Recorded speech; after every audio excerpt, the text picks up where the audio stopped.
If you follow me over on Instagram, you know that I do AMAs almost weekly over on Instagram stories.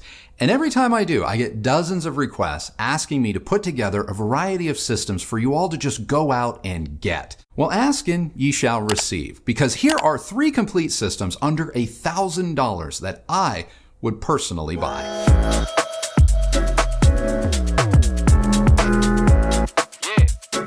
Now, before we kick things off, obviously these 3 systems are not the only sub-$1,000 setups you can put together. These are just my picks based on firsthand experience with the products themselves or those within the same brand or product line. Also, everything we're going to be talking about today has to do with new products. Can you put together a sub-$1,000 system using used gear? Sure. That's just not this video, okay? So these fantasy systems do not include the cost of cables or stands, as you may already own those. Rather than guess at what you need with respect to accessories, we're just going to link to a bunch down below and let you decide. All right, with all of that out of the way, let's do this. The first of my 3 setups is arguably one of my favorites and one that I still own and use almost daily.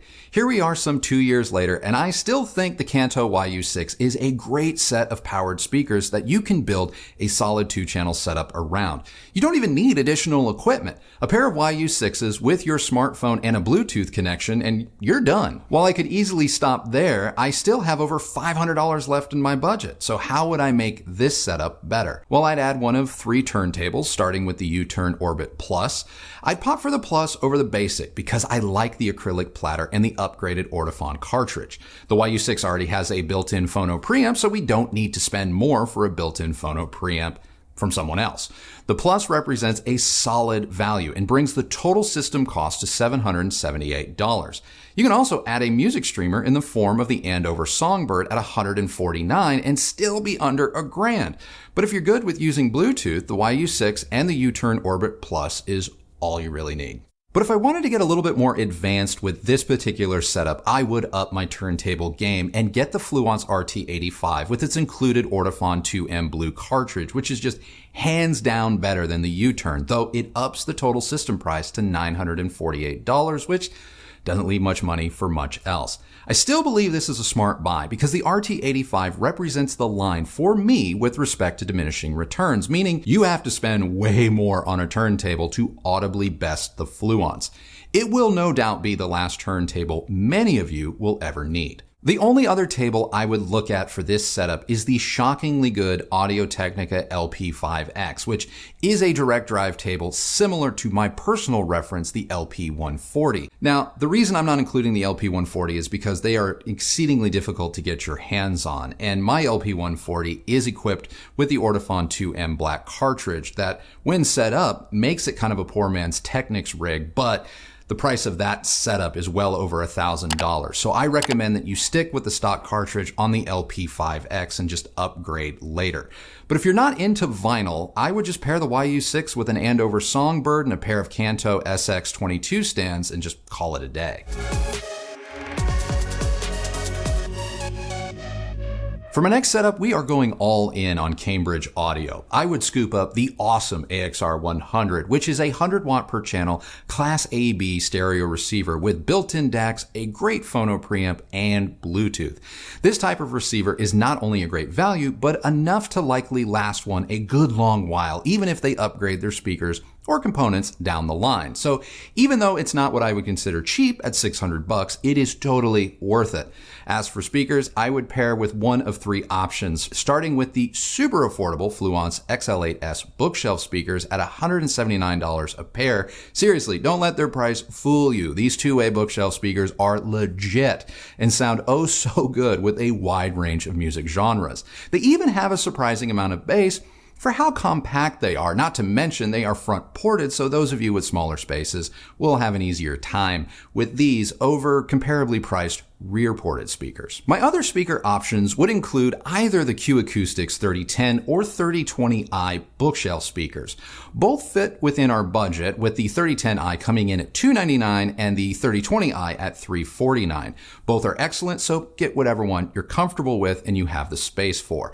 I personally have the 3010i's and I am routinely impressed by them. Now, if you want to rock out a bit, I would spring for the Klipsch RP500M at $349, or if you manage to catch them on an insane sale, the 600Ms. Going this route doesn't leave much room for a streamer like the Songbird or a basic turntable from U-Turn, but then again, the AXR100 has Bluetooth, so...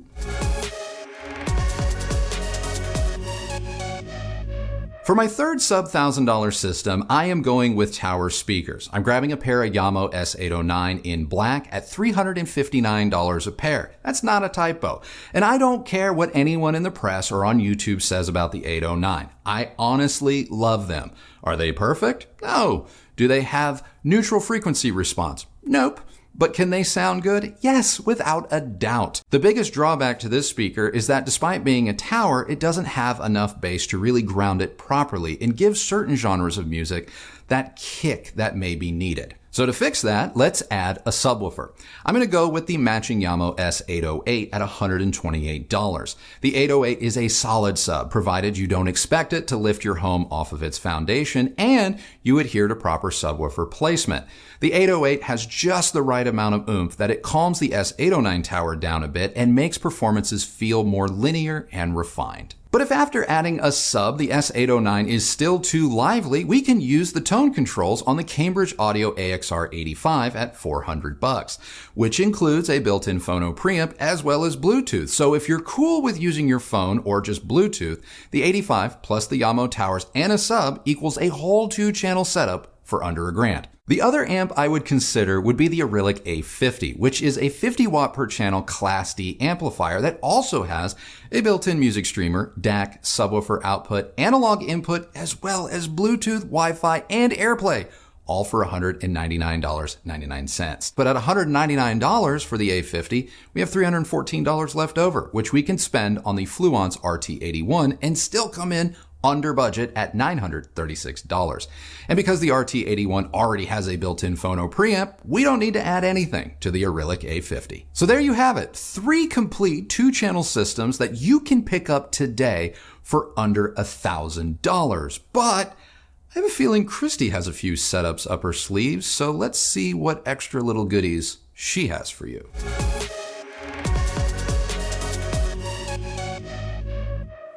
Well, this was way harder than I thought it was going to be. I mean, I really wanted to build something with the Bluesound power node, but it's just not possible.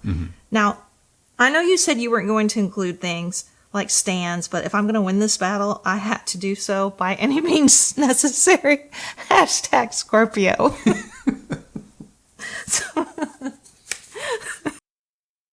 All right, so my first system comes in at $948.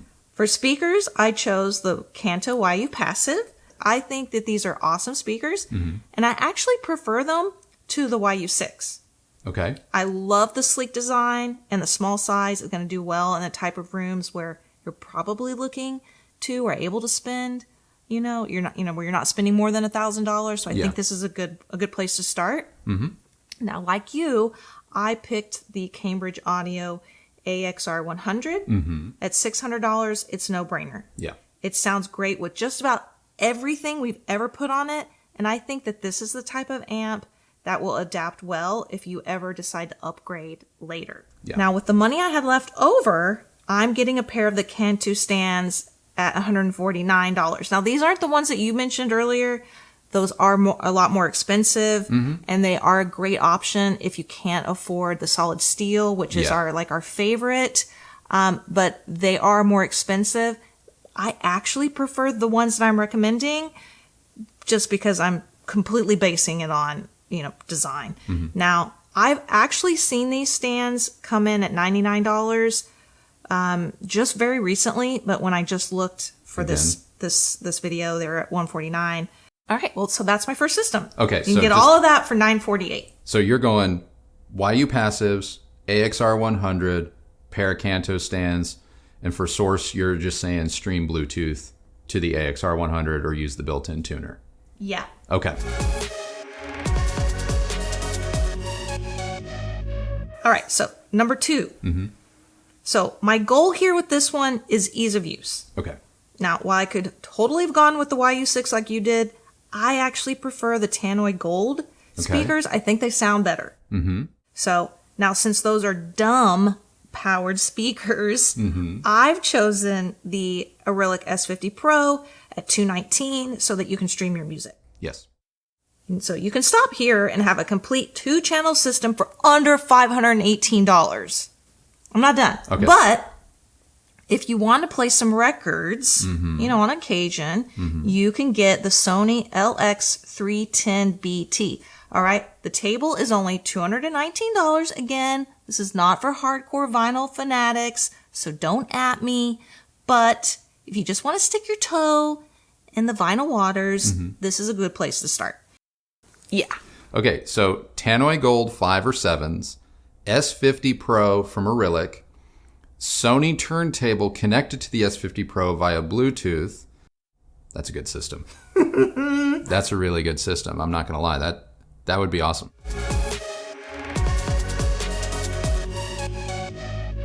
Okay, I've got one more. One more? Okay.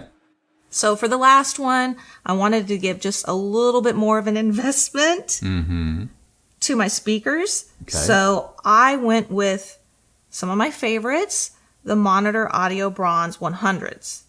And right now you can get those for about $539 a pair. Okay. Normally I think they MSRP for like $675, which would technically put you over my $1,000 limit, but only by like $40 or so. Okay.